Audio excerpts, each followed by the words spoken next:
Hello बच्चों। तो आज का टॉपिक जो है वो है आपका आज लिंक रिएक्शन। क्या टॉपिक है? Link reaction. ठीक। अब हमने ये पढ़ा था कि ग्लाइकोलाइसिस से हमें क्या मिलता है? And product pyruvate. क्या ग्लाइकोलाइसिस से हमें क्या मिलता है? पाइरूवेट। ठीक है। अब हमें जब ग्लाइकोलाइसिस से पाइरूवेट मिलता है तो इससे ग्लाइकोलाइसिस से हमें कुछ एटीपी का भी गेन होता है और कुछ लॉस भी होता है। ठीक है। अब हमें इस पाइरूवेट से क्या करनी है? एनर्जी डेराइव करनी है। ठीक है। क्या करनी है? एनर्जी डेराइव करनी है। ठीक है। अब इसको एनर्जी डेराइव करने के लिए हमें इस पाइरूवेट को कहाँ पे पहुँचाना पड़ेगा? माइटोकॉन्ड्रिया में। कहाँ पे पहुँचाना पड़ेगा? माइटोकॉन्ड्रिया में। ठीक। क्यों पहुँचा रहे हैं? क्योंकि माइटोकॉन्ड्रिया में क्या होते हैं? आपके जितने भी एंजाइम्स और प्रोटीन्स होते हैं, ठीक है, किसके? इलेक्ट्रॉन ट्रांसपोर्ट चेन के। इलेक्ट्रॉन ट्रांसपोर्ट चेन के जो कहाँ प्रेजेंट होते हैं? माइटोकॉन्ड्रिया में। और यही इलेक्ट्रॉन ट्रांसपोर्ट चेन के क्या करते हैं? एटीपी जनरेट करते हैं। ठीक। तो क्या होगा? हमें इस पाइरूवेट को माइटोकॉन्ड्रिया में पहुँचाना है। ठीक है। तो अब ये जो लिंक रिएक्शन होती है ये कहाँ पर होती है? ये होती है माइटोकॉन्ड्रिया में। ठीक है। अब समझना कैसे कि ये मेरा माइटोकॉन्ड्रिया है। ठीक। ये इसकी आउटर मेम्ब्रेन हो गई। ठीक है। और ये मेरी इनर मेम्ब्रेन होगी। ठीक। जो पर्पल वाली है वो आउटर मेम्ब्रेन हो गई। ठीक है। और जो रेड कलर की है वो मेरी क्या है? Inner membrane. मैं इसको लिख दे रहा हूँ। ये आउटर मेम्ब्रेन और ये मेरी इनर मेम्ब्रेन। ठीक। और आउटर मेम्ब्रेन और इनर मेम्ब्रेन के बीच में जो स्पेस होता है, ठीक, इसे इंटर मेम्ब्रेन स्पेस बोलते हैं। ठीक है। क्या बोलते हैं? Inter membrane space. ठीक। अब क्या होता है कि जो पाइरूवेट होता है, पाइरूवेट, ठीक है, वो क्या होगा? वो अब वो माइटोकॉन्ड्रिया में आना चाहता है। ठीक है। अब इसको माइटोकॉन्ड्रिया में आने के लिए क्या करना पड़ेगा? आउटर मेम्ब्रेन को क्रॉस करना पड़ेगा। ठीक। अब वो आउटर मेम्ब्रेन को वो आसानी से क्रॉस कर लेगा। ठीक है। क्योंकि आउटर मेम्ब्रेन जो माइटोकॉन्ड्रिया की होती है वो फ्रीली परमेबल होती है सबके लिए। ठीक है। तो वो क्या होगा? पाइरूवेट को आसानी से क्रॉस कर लेगा। ठीक है। लेकिन जब वो इनर मेम्ब्रेन के पास आएगा, कौन? पाइरूवेट। जब वो इनर मेम्ब्रेन के पास आएगा तो इनर मेम्ब्रेन जो होती है वो एक तरह से सबके लिए परमेबल नहीं होती। ठीक है। तो पाइरूवेट जो है वो इनर मेम्ब्रेन को क्रॉस नहीं कर सकता। इसलिए इनर मेम्ब्रेन में पाइरूवेट के लिए एक ट्रांसपोर्टर या कैरियर प्रेजेंट होता है। ठीक है। कोई ट्रांसपोर्टर या कैरियर प्रेजेंट होता है जिसकी वजह से पाइरूवेट उस कैरियर की वजह से कहाँ चला जाता है? माइटोकॉन्ड्रिया के साइटोसोल में चला जाता है। ठीक है। इस प्रोटीन का नाम क्या? इस कैरियर का नाम क्या है जो पाइरूवेट को माइटोकॉन्ड्रिया से अंदर ले जा रहा है साइटोप्लाज्म तक? उसका नाम है पाइरूवेट माइटोकॉन्ड्रियल कैरियर।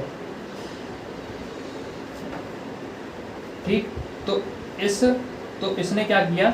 इसने पाइरूवेट को इनर मेम्ब्रेन से मतलब माइटोकॉन्ड्रिया के साइटोप्लाज्म में जाने में हेल्प करी। किसने? पाइरूवेट माइटोकॉन्ड्रिया कैरियर में। ठीक है। ठीक। और कहाँ प्रेजेंट होता है? इनर मेम्ब्रेन में प्रेजेंट होता है। ठीक है। अब ये क्या है? ये पूरा क्या है? ये पूरा साइटोप्लाज्म है किसका? माइटोकॉन्ड्रिया का। ठीक है। अब क्या होगा? अब ये पाइरूवेट आ गया यहाँ पे अंदर। ठीक। अब पाइरूवेट को अंदर आ गया। अब क्या होगा? यहाँ पे होगी लिंक रिएक्शन। ठीक है। साइटोप्लाज्म और माइटोकॉन्ड्रिया में। ठीक है।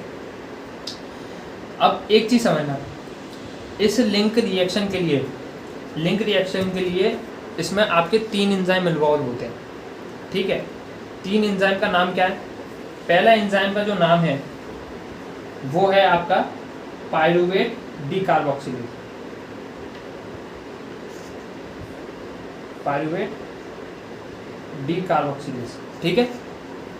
दूसरा एंजाइम का नाम है डायहाइड्रोलाइपोइल ट्रांस एसिटाइलेज, ठीक है, डायहाइड्रोलाइपोइल ट्रांस एसिटाइलेज, ठीक। तीसरा जो एंजाइम का नाम है उसका नाम है डायहाइड्रोलाइपोइल डीहाइड्रोजिनेज, ठीक, ठीक है। और इन्हीं तीनों को मिला के हम क्या बोलते हैं, पायरुवेट डीहाइड्रोजिनेज कॉम्प्लेक्स। कितना समझ आया? तो लिंक रिएक्शन में आपको 3 एंजाइम की इन्वॉल्वमेंट होती है, पायरुवेट डीकार्बोक्सिलेज, डायहाइड्रोलाइपोइल ट्रांस एसिटाइलेज और डायहाइड्रोलाइपोइल डीहाइड्रोजिनेज। इन तीनों को मिला के क्या बोलते हैं, पायरुवेट डीहाइड्रोजिनेज कॉम्प्लेक्स, ठीक। अब ये एंजाइम है, सिंपल सी बात है। एंजाइम जो होता है उसको काम करने के लिए कुछ को एंजाइम की ज़रूरत पड़ती है, ठीक है, को एंजाइम्स की ज़रूरत पड़ती है, ठीक है। अब को एंजाइम की ज़रूरत पड़ती है तो सिंपल सी बात है कि जो पहला एंजाइम है पायरुवेट डीकार्बोक्सिलेज, पायरुवेट डीकार्बोक्सिलेज के लिए कौन सा को एंजाइम काम करता है, थायमीन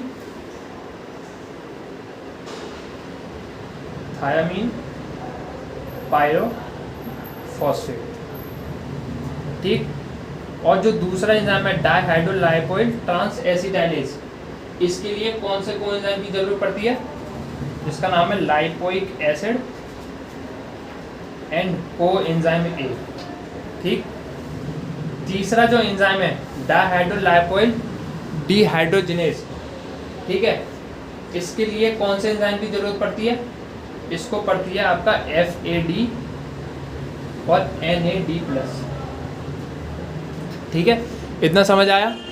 तो पायरुवेट डीकार्बोक्सिलेज को काम करने के लिए कौन से को एंजाइम की जरूरत पड़ेगी, थायमीन पायरोफॉस्फेट, और डायहाइड्रोलाइपोइल ट्रांस एसिटाइलेज को किसकी जरूरत पड़ेगी, लाइपोइक एसिड और कोएंजाइम में, और डायहाइड्रोलाइपोइल डीहाइड्रोजिनेज को किसकी जरूरत पड़ेगी, FAD एंड NAD+, ठीक है।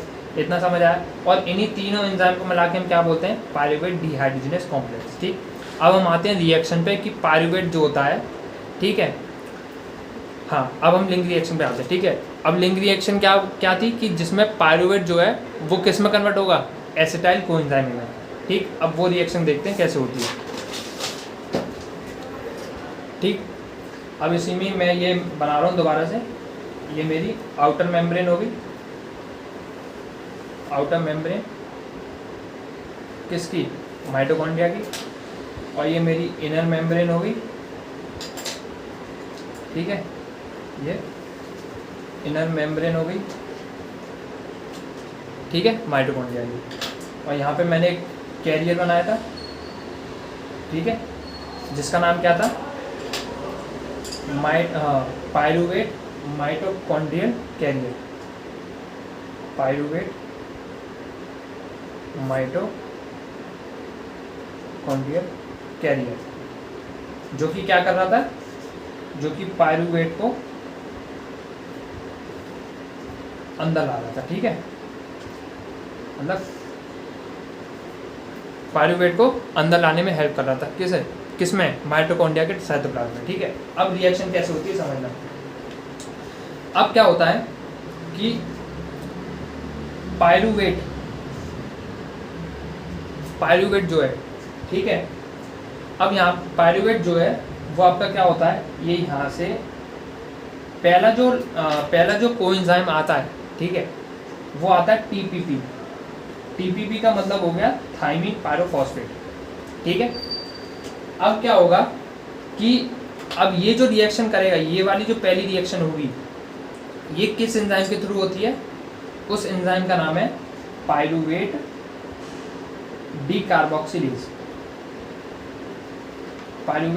डीकार्बोक्सिलेज, ठीक है। सॉरी, क्या नाम है इसका, पायरूवेट डी कार्बोक्सिलेज, ठीक है।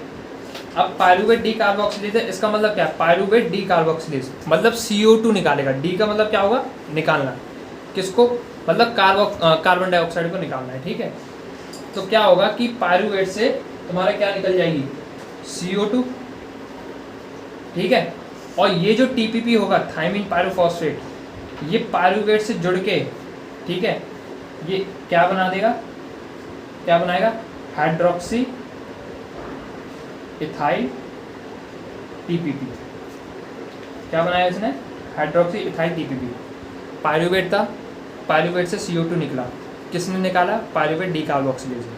फिर उसने क्या किया, TPP जो था पायरूवेट से जुड़ के हाइड्रोक्सी इथाइल TPP बना दिया, ठीक है। ठीक, मतलब इससे एक कार्बन कम हो गया, ठीक है, हाइड्रोक्सी इथाइल TPP। पायरूवेट कितने कार्बन का होता है, 3 कार्बन का, सिंपल सी बात है। और यहाँ पे हाइड्रोक्सी इथाइल कितने का है, 2 कार्बन का, तो सिंपल सी बात है, एक CO2 निकल गया होगा, ठीक है। ठीक, अब क्या होता है, अब यहाँ पे दूसरे एंजाइम की बात आती है। अब यहाँ पे, ठीक है, अब मैंने बोला था कि पायरूवेट डी कार्बोक्सिलेज को काम करने के लिए उसे अपने कोएंजाइम की जरूरत पड़ती है, कौन सा था, TPP। पहला खत्म हो गया, अब दूसरे पे आना। दूसरे पे क्या होता है कि आपका, मैंने बोला था दूसरे एंजाइम के लिए डायहाइड्रोलाइपोइक ट्रांसएसिटाइलेज के लिए 2 कोएंजाइम काम करते हैं, एक लाइपोइक एसिड और एक कौन सा बोला था, कोएंजाइम ए, ठीक है। अब क्या होता है कि यहाँ पे आपका लाइपोइक एसिड आता है, ठीक। वो लाइपोइक एसिड क्या करता है, वो लाइपोइक एसिड क्या करता है, इस हाइड्रोक्सिल इथाइल TPP को किस में कन्वर्ट कर देता है, TPP। मतलब ये होता है कि जो लाइपोइक एसिड होता है वो हाइड्रोक्सिल इथाइल TPP के संग रिएक्ट करके, ठीक है, क्या बना देता है, क्या बना देता है, एसिटाइल लाइपोअमाइड, एसिटाइल लाइपोअमाइड। जैसी जब वो एसिटाइल लाइपोअमाइड बनाता है तो इससे, तो हाइड्रोक्सी इथाइल TPP से क्या रिमूव हो जाता है, जो कि TPP हट जाता है वहाँ से, ठीक है, और TPP दोबारा रिसाइकल हो जाता है, ठीक है। समझो, जो लाइपोइक एसिड था उसने क्या किया, हाइड्रोक्सी इथाइल TPP से संग रिएक्ट किया और उससे क्या हुआ, एसिटाइल लाइपोअमाइड बन गया। और कैसे बना, TPP को निकाल के, ठीक है।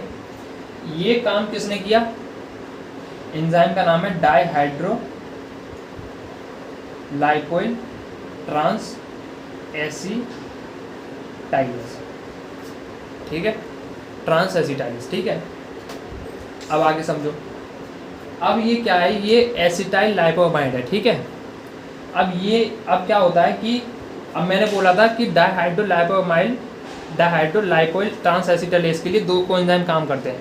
पहला काम कर गया लाइपोइक एसिड, अब दूसरा और रह गया, कौन सा, अब ये एसिटाइल लाइपोअमाइड किस में कन्वर्ट होता है, ये कन्वर्ट होता है रिड्यूस लाइपोअमाइड, किस में कन्वर्ट होता है, रिड्यूस लाइपोअमाइड, ठीक है। कैसे होता है, अब यहाँ से कोएंजाइम कौन आएगा, कोएंजाइम ए। जो कोएंजाइम क्या करेगा, कोएंजाइम ए जो होगा वो एसिटाइल लाइपोअमाइड से किससे रिएक्ट करेगा, एसिटाइल से। तो कोएंजाइम ए क्या करेगा, वो एसिटाइल को लेके चला जाएगा और क्या बना देगा, एसिटाइल कोएंजाइम ए, क्या बना देगा, एसिटाइल कोएंजाइम ए। और बाकी जो बचा वो रिड्यूस लाइपोअमाइड बचा, ठीक। तो डाइहाइड्रोलाइपोइल ट्रांस एसिटाइलेज ने दोनों कोएंजाइम यूज़ कर लिए ना, कौन से, एक लाइपोइक एसिड और एक कोएंजाइम, ठीक है। इतना हो गया, इतना समझ आया, ठीक है। अब क्या करना है, अब हमें इस रिड्यूस लाइपोअमाइड को किस में कन्वर्ट करना है, लाइपोइक एसिड में। अब ये रिड्यूस लाइपोअमाइड है और ये लाइपोइक एसिड है, सिंपल सी बात है ना। तो अब यहाँ पे कौन आता है, रिड्यूस है और ये लाइपोइक एसिड है, तो हमें इसको ऑक्सीडाइज करना है। तो यहाँ पे अब तीसरा एंजाइम काम आएगा। तीसरा एंजाइम का नाम क्या था, डाइहाइड्रोलाइपोअमाइड डिहाइड्रोजिनेज। और मैंने बताया था डाइहाइड्रोलाइपोइल डिहाइड्रोजिनेज दो कोएंजाइम को यूज़ करता है, एक NAD+ और FAD, ठीक है। तो क्या होगा, यहाँ पे आएगा FAD। जो FAD होगा वो रिड्यूस लाइपोअमाइड से हाइड्रोजन निकालेगा और FADH2 बना देगा, ठीक है। FeDH2 बना देगा। अब ये क्या बन गया, ऑक्सीडाइज लाइपोइक एसिड बन गया, ठीक है। ठीक, अब क्या होगा, ये FeDH2 दोबारा Fe+ में कन्वर्ट होगा, ठीक है। ठीक है, इसको क्या, अब यहाँ पे कौन आएगा, NAD+ आएगा। NAD+ क्या करेगा, इससे FeDH2 हाइड्रोजन लेके NADH+ बना देगा, ठीक। अब यहाँ पे कौन सा एंजाइम काम किया, डाइहाइड्रोलाइपोइल डिहाइड्रोजिनेज, किसने काम किया, डिहाइड्रोजिनेज, ठीक है। इतना समझ आया। तो यही पूरी क्या थी, यही पूरी क्या है, लिंक रिएक्शन, ठीक है। और हमारा जो मेन मोटिव था लिंक रिएक्शन में किसको बनाना, एसिटाइल कोएंजाइम बनाना, वो हमारा बन चुका है, ठीक है।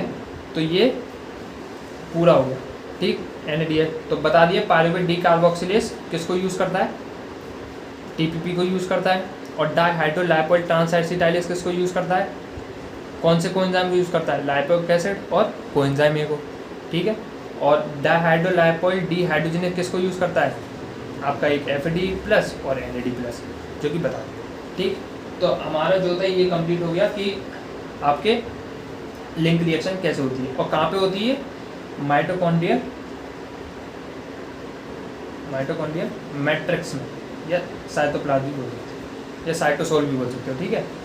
माइटोकॉन्ड्रियल, बट अगर मेन बात ये बोलोगे माइटोकॉन्ड्रियल मैट्रिक्स में, ठीक है।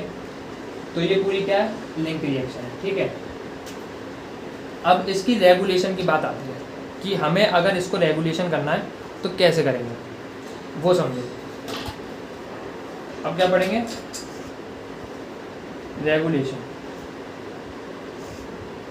रेगुलेशन ऑफ किसका, पायरुवेट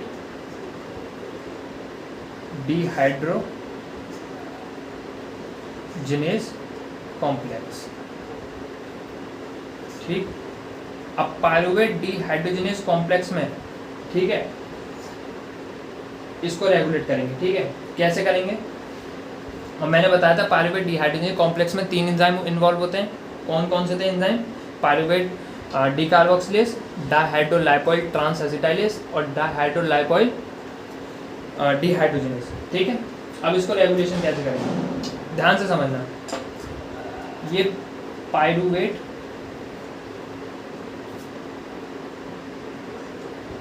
डिहाइड्रोजिनेज कॉम्प्लेक्स है, ठीक है, ठीक। अब इसको रेगुलेट करने के लिए 2 एंजाइम काम में आते हैं, ठीक है। इसको रेगुलेट करने के लिए 2 एंजाइम काम में आते हैं। पहला एंजाइम जो है वो आपका है पायरुवेट डिहाइड्रोजिनेज काइनेज, ठीक है।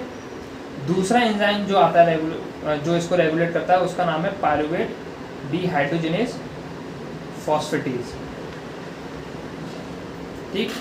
अब समझना, काइनेज का मतलब क्या है, मतलब फॉस्फेट ऐड करेगा, ठीक। फॉस्फेटेज का मतलब क्या है, फॉस्फेटेज का मतलब है कि फॉस्फेट निकालेगा।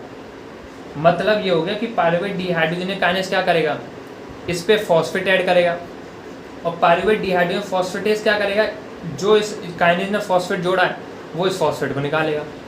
अब मैंने बताया था कि जब किसी एंजाइम पे फॉस्फेट जोड़ा जाता है या निकाला जाता है, इस रेगुलेशन को क्या बोलते हैं, कोवेलेंट मॉडिफिकेशन। तो हम ये रेगुलेशन कौन सा पढ़ रहे हैं, कोवेलेंट रेगुलेशन, ठीक है। कैसे करता है ये, अब सुनना। ये पायरुवेट डिहाइड्रोजिनेज कॉम्प्लेक्स है, ठीक है। मान लो अगर हमें ग्लाइकोलिसिस नहीं करानी है, ठीक है, हमें ग्लाइकोलिसिस नहीं करानी है, तो क्या होगा, जो पायरुवेट डिहाइड्रोजिनेज काइनेज होगा ना, पायरुवेट डिहाइड्रोजिनेज काइनेज, वो क्या करेगा, वो इस एंजाइम पे पायरुवेट डिहाइड्रोजिनेज कॉम्प्लेक्स पे क्या कर देगा, फॉस्फोराइलेशन। मतलब इस पे क्या जुड़ जाएगा, फॉस्फेट। जब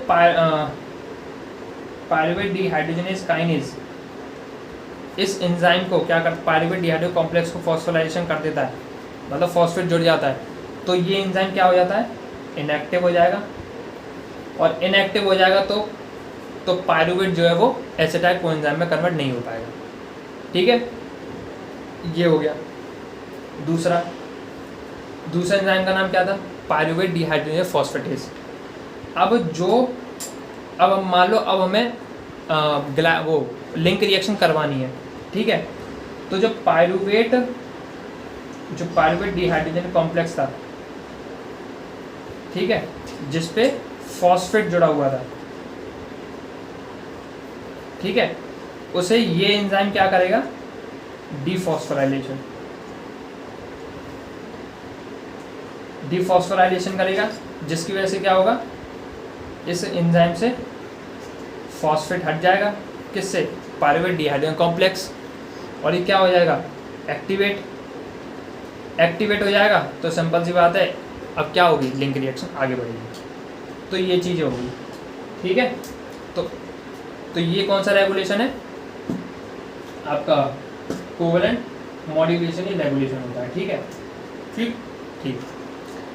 अब एक चीज़ समझना, सिंपल सी बात है, पायरुवेट डिहाइड्रोजन काइनेज, ये किसी ना किसी ने इसको मैसेज दिया होगा कि इसको आपको क्या करना है? पायरुवेट डिहाइड्रोजन कॉम्प्लेक्स को रेगुलेट करना है। ठीक है, ऐसा तो है नहीं है कि पायरुवेट डिहाइड्रोजन काइनेज आया, उसने क्या किया? फॉस्फोराइलेशन कर दिया और इनएक्टिव कर दिया। ऐसा तो नहीं होगा। उसे पहले क्या? पायरुवेट डिहाइड्रोजन काइनेज को पहले क्या देना पड़ेगा? स्टिमुलस देना पड़ेगा, तब वो जाके क्या करेगा? पायरुवेट डिहाइड्रोजन कॉम्प्लेक्स को इनएक्टिवेट करेगा। ठीक है, कैसे समझो? अब ऐसे कौन कौन से हैं जो पायरुवेट डिहाइड्रोजनेज काइनेज को क्या करते हैं? एक्टिवेट करते हैं, जिसकी वजह से पायरुवेट डिहाइड्रोजन काइनेज एक्टिवेट होगा तो क्या करेगा? फॉस्फोराइलेशन, और पायरुवेट डिहाइड्रोजन कॉम्प्लेक्स क्या हो जाएगा? इनएक्टिव हो जाएगा। कौन होता है वो होते हैं एक ATP, ठीक, और आपके NADH। अगर ATP और NADH का लेवल ज़्यादा है तो पायरुवेट डिहाइड्रोजनेज काइनेज को ये क्या करेंगे? ये दोनों मिलके इसको स्टिमुलेट करेंगे। ऑब्वियसली सिंपल सी बात है, अगर बॉडी में ATP NADH ज़्यादा है तो बॉडी में एनर्जी पहले से है ही है, तो लिंक रिएक्शन कराने की क्या ज़रूरत है? तो इसीलिए ये इसको क्या करेंगे? स्टिमुलेट करेंगे किसको? पायरुवेट डिहाइड्रोजन काइनेज को, जिसकी वजह से क्या होगा? पायरुवेट डिहाइड्रोजन कॉम्प्लेक्स इनएक्टिव हो जाएगा, जिसकी वजह से लिंक रिएक्शन रुक जाएगी। ठीक, अब दूसरा समझो। अब ऐसे ही पायरुवेट डिहाइड्रोजनेज फॉस्फेटेज है, इसको भी किसी ना किसी ने स्टिमुलेट किया होगा, तभी तो इसने डिफॉस्फोराइलेशन किया है। ठीक है, तो वो कौन होता है? वो होता है कैल्शियम। ठीक है, वो कौन होता है? कैल्शियम। तो कैल्शियम क्या करता है? पायरुवेट डिहाइड्रोजनेज फॉस्फेट को स्टिमुलेट कर रहा है। स्टिमुलेट करेगा तो क्या करेगा? डिफॉस्फोराइलेशन करेगा और पायरुवेट डिहाइड्रोजन कॉम्प्लेक्स एक्टिवेट हो जाएगा। कैल्शियम कैसे करेगा? जैसे मान लो कोई स्केलेटल मसल एक्सरसाइज के मोड में है। ठीक है, तो वो जब एक्सरसाइज करिए तो सिंपल सी बात है, एक्सरसाइज करने के लिए कॉन्ट्रैक्शन रिलैक्सेशन होता है। ठीक, तो वहाँ से क्या निकलेगा? कैल्शियम निकलेगा, कॉन्ट्रैक्शन और मतलब यूज़ होगा। ठीक है, तो वो कैल्शियम क्या करेगा? वो पायरुवेट डिहाइड्रोजनेज फॉस्फेटेज को एक्टिवेट करेगा, जिसकी वजह से क्या होगा? वो डिफॉस्फोराइलेशन करेगा किसका? पायरुवेट डिहाइड्रोजन कॉम्प्लेक्स का, जिसकी वजह से एक्टिवेट होगा। फिर ये पायरुवेट डिहाइड्रोजन कॉम्प्लेक्स क्या करेगा? पायरुवेट को किस में कन्वर्ट करेगा? एसिटाइल कोएंजाइम में, और वही एसिटाइल कोएंजाइम में TC साइकिल में जाएगा, जिसकी वजह से तुम्हें क्या मिलेगी? ATP, और यही ATP किस में खर्च होगी? कॉन्ट्रैक्शन ऑफ मसल में। ठीक है, जब भी तो मसल काम करेंगी, तो ऐसे कैल्शियम इसको एक्टिवेट करता है। ठीक है, सो आज के लिए इतना ही है कि लिंक रिएक्शन इतनी ही है, और बाकी रेगुलेशन यही है पूरा। ठीक है, और ये पूरा अगर नहीं समझ आया तो बता देना, मैं दोबारा से पूरा पढ़ा दूँगा। ठीक है, सो थैंक यू बच्चों।